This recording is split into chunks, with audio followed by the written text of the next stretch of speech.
خوش آمدید ناظرین سامعین، اب میرا جو موضوع ہے جس پہ میں بات کرنے لگا ہوں، معاشرے میں ایک بہت ہی کبھی ناپسندیدہ اللہ اور رسول کی نظر میں فعل ہے۔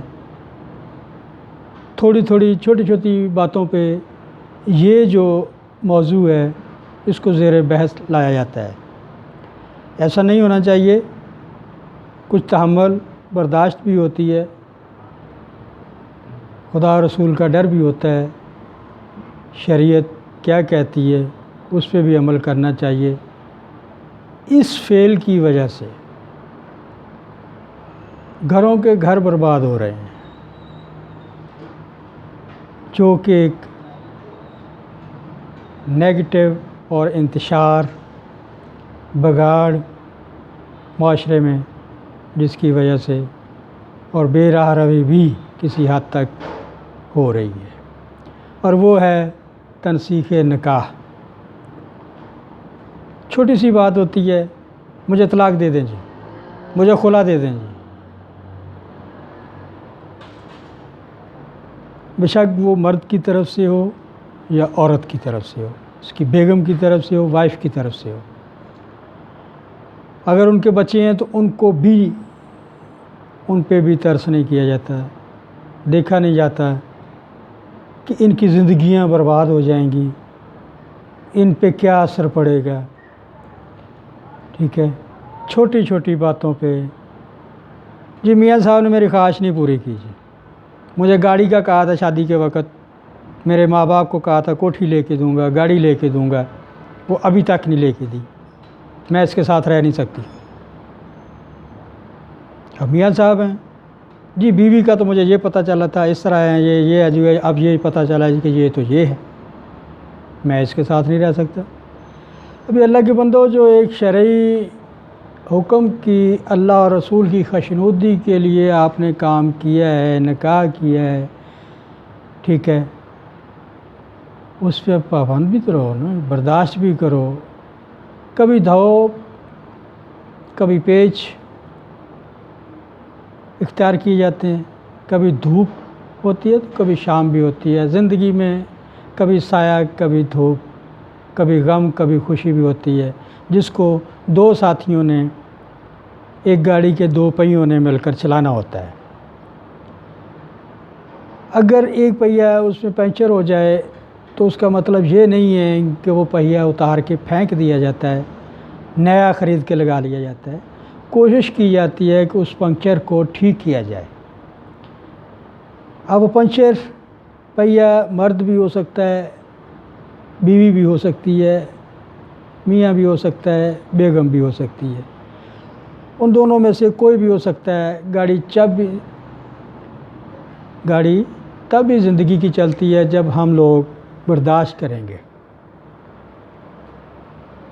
فرسٹ مرحلے پہ جب بات چلتی ہے نکاح کی، شادی کی، تو اسی وقت ہی میرے خیال میں سچ بول دینا چاہیے، بتا دینا چاہیے کہ بھئی ہم اس قابل ہیں، یہ کر سکتے ہیں، یہ جہیز دے سکتے ہیں، یہ نہیں دے سکتے،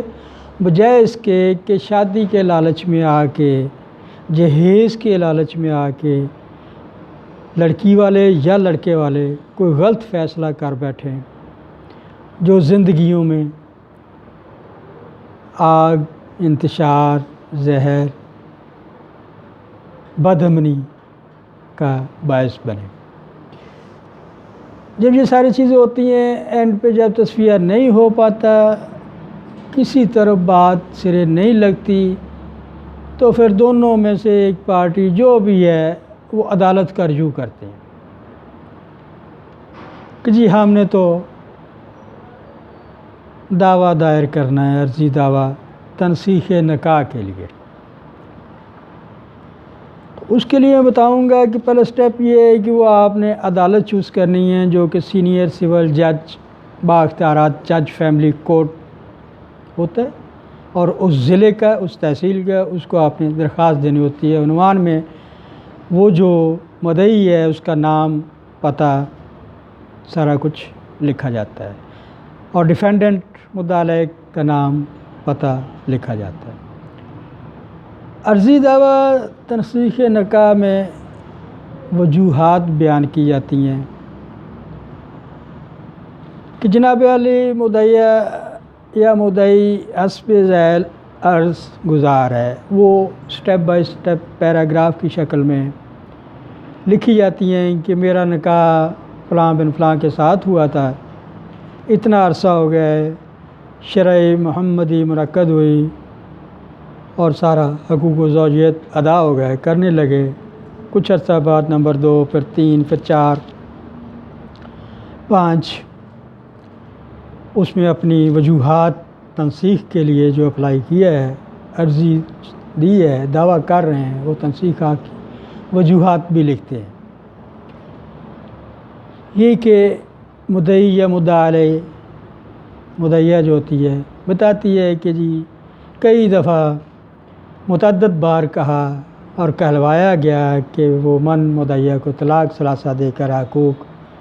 زوجیت سے آزاد کر دے، مگر مدعیہ بعد از لیت فلال حیل و حجت عرصہ سے کر رہا ہے اور اب قطعی انکاری ہے، ضرورت دعویٰ اس لیے پیش ہے۔ آخر میں یہ کہ بنائے دعویٰ انکار قطعی مدعیہ یا مدعی علیہ سے حاصل ہو کر مسلسل جاری ہے، یہ کہ رہائش مدعی یا مدعی علیہ کی حدود عدالت حضور انور واقع ہے، اس لیے عدالت حضور انور والا کو دعویٰ کی سماعت کے وسیع اختیارات حاصل ہیں۔ قانون کے مطابق کورٹ فیس دعویٰ حضا پر چسپاں کر دی گئی ہے۔ اندرین حالات استدعا ہے کہ دعویٰ مطابق عنوان عرضی دعویٰ بحق مدعی یا مدعیہ برخلاف مدعی یا مدعیہ علیہ ڈگری کر دیا جائے۔ نیچے درخواست دہندہ کے سائن ہوں گے، وہ مدعی ہے یا مدعا علیہ، مدعیہ علیہ، عورت ہے یا مرد ہے، فیمیل ہے یا میل ہے، اس کے دستخط ہوں گے، اس کا بیان ہوگا، اس کے دستخط انگوٹھا نشان ہوگے۔ یہ ایک سمپل طریقہ ہے درخواست یا عرضی دعویٰ تنسیخ نکاح کے لیے۔ آپ کو کسی وکیل کی ضرورت پڑے گی، آپ اس سے مزید معلومات حاصل کر سکتے ہیں پریکٹیکلی، چونکہ کہ لائر ہی اس کو بہتر سمجھتا ہے، تو آپ کوشش کیجئے گا کسی لائر سے، وکیل سے رابطہ کر کے اپنا یہ جو کیس ہے اس کو فائل اپ کریں، دائر کروائیں، اور جو اس کی سروسز ہیں، معقول جو سروسز ہوتی ہیں وہ لیتے ہیں۔ مجھے اگر کوئی کال کرے گا میں اپنی سروسز پیش کروں گا۔ میرے پاس آئے، میرا آفس ٹاؤن شپ لاہور کالج روڈ پہ ہے، تو مجھے آپ لائک کریں، سبسکرائب کریں میرے چینل کو، میرے چینل پہ کمنٹس لکھ کر مجھے سینڈ کریں، انشاءاللہ آپ کو فروٹفل فائدہ مند جواب ملے گا۔ دیکھتے رہیے گا۔ اللہ حافظ۔